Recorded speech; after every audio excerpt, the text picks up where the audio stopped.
Tarde CBN. Apresentação, Natália Lima.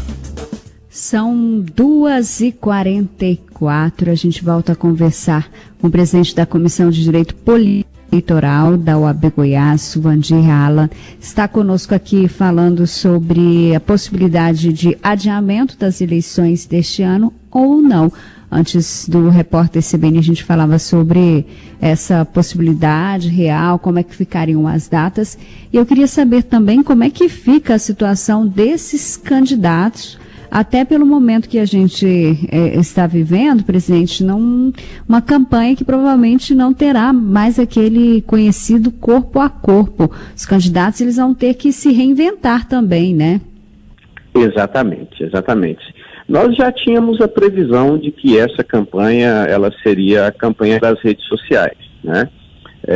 Pela sua popularização, pelo baixo custo de utilização dessas redes, a gente já previa isso desde 2015, quando nós tivemos uma mudança significativa na legislação, restringindo a propaganda a patamares mínimos. Só que ninguém esperava que tomaria essa dimensão, né, de que a internet, as redes sociais seriam o principal canal de interlocução com o eleitorado. Então é um desafio para os candidatos se reinventarem, se posicionarem de forma a serem um referencial para os seus eleitores, né? E o prejuízo da falta desse corpo a corpo, ele já é presente, Natália, porque ele começou lá na formação das chapas de vereador ainda, com as mudanças de partido, porque a partir dessa eleição municipal nós não temos mais a possibilidade de coligações para as eleições proporcionais. Então, quem queria concorrer já tinha que estar afiliado ao partido pelo qual ele vai concorrer lá no dia 4 de abril, né? Não há possibilidade mais dos partidos se reunirem numa aliança partidária para concorrer à Câmara de Vereadores. Então, essas conversas, esse contato pessoal ali para a formação das chapas de vereador já foi prejudicado. A campanha em si também já está sendo prejudicada, porque a gente tem a figura da pré-campanha.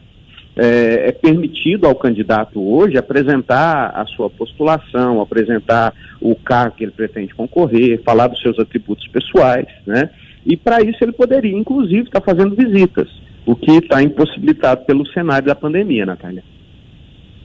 Agora, por exemplo, as videoconferências, quais as vantagens e desvantagens nesse momento, presidente, na visão do senhor?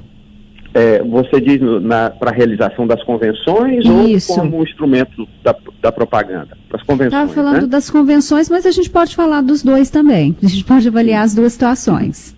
Então, na semana do dia 4 de junho, para ser mais preciso, o TSE respondeu uma consulta no sentido de que as convenções podem ser realizadas pelo meio virtual. Eu entendo que você dar essa resposta sem uma previsão legislativa específica para isso é um pouco temerário, porque nós temos realidades as mais díspares possíveis no Brasil. Nós temos localidades que a internet ela é sofrível, né? Então, acaba que para se realizar as convenções exclusivamente pelo meio virtual, nós teremos encenações de convenções que de fato não vão ser realizadas, né? Então, acho que restringe muito a possibilidade de participação dos filiados dos partidos, especialmente naquelas localidades menores, onde o acesso à internet é mais restrito. Mas, se for a única alternativa que nós temos, já tem a posição do TSE de que vai ser possível de se realizar. A gente tem que ter em vista que, quando nós falamos da realidade de Goiânia, é absolutamente factível, né? Você fazer uma convenção utilizando essas ferramentas Zoom, Google Meet, essas que nós estamos utilizando aí, inclusive de forma gratuita, né? Mas quando você vai para uma realidade de interior, a coisa fica um pouco mais complicada. Então, a margem para fraude, a margem para manipulação dessas convenções, ela é muito grande. E já para as reuniões políticas, né?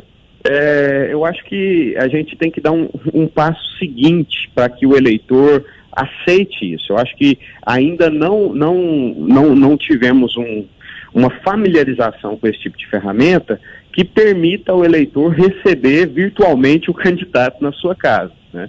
Acho que vamos começar, sim, vai ser um primeiro passo, vamos popularizando isso ao longo das próximas eleições, mas o meio através do qual o contato vai ser realizado com o eleitor é efetivamente através das redes sociais, especialmente Facebook e Instagram. A gente já tem algum país, algum local que o senhor tenha conhecimento que já realizava isso de uma forma mais avançada, ou será que é uma novidade para todo mundo?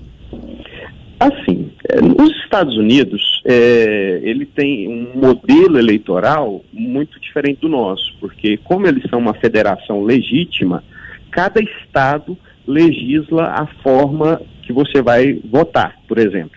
Então nós temos estados lá que votam pelo correio, outros estados têm um modelo de voto eletrônico parecido com o nosso, outros o voto é exclusivamente impresso.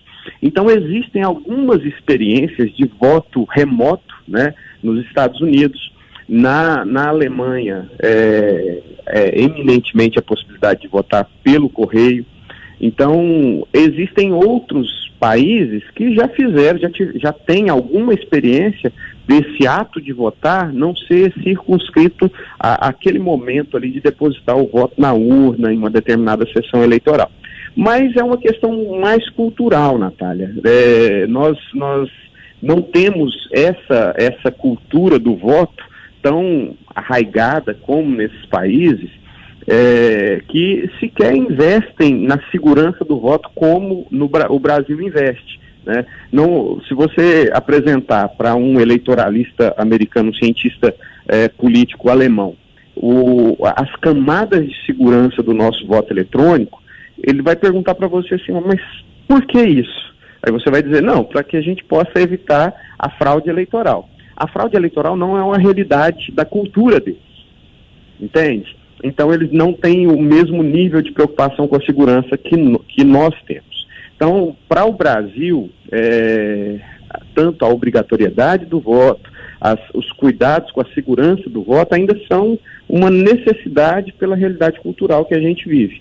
Agora, paralelo desse contexto de impossibilidade de campanha, de distanciamento social, nós não temos. Nós tivemos cerca de 40 eleições adiadas no mundo todo por conta do coronavírus e sempre jogadas para um momento posterior ao topo da curva de contágio, né? Então, tivemos algumas experiências, mas conforme a nossa realidade, com a eleição acontecendo, estima-se, num momento ainda alto de contágio, nós não temos nenhum paralelo. Antes de encerrarmos, presidente, uma perguntinha aqui da nossa ouvinte, um serviço. Na verdade, ela está perguntando, por exemplo, quem está no exterior precisa justificar as eleições se não votar nas eleições municipais? Quem está no exterior e está constando do cadastro eleitoral como eleitor no exterior, ele tem a possibilidade de votar, né? No caso das eleições municipais, não. Mas ele tem, nas eleições nacionais, ele tem a possibilidade, inclusive, de votar. Nesse caso, dessas eleições, a pessoa ela pode fazer a justificativa junto ao consulado ou quando retornar ao Brasil. Se ela não fizer essa justificativa por 3 eleições seguidas, ela tem o título cancelado. E com o título cancelado, ela fica sem quitação eleitoral e impossibilitada de uma série de acesso a serviços públicos, como, por exemplo, tomar posse em cargo público, matricular em instituição de ensino pública, fazer passaporte. Então tem uma série de restrições, mas tem um prazo para que a pessoa faça essa regularização, desde que não ultrapasse 3 eleições seguidas sem votar. Tá certo. Respondendo então a nosso ouvinte Shirley, do bairro Jardim Vila Boa. Presidente, muito obrigada pelas informações, por participar conosco aqui no Tarde CBN. Um bom trabalho, uma boa tarde e até a próxima. Eu que agradeço, Natália. Bom trabalho aí, boa tarde aos ouvintes.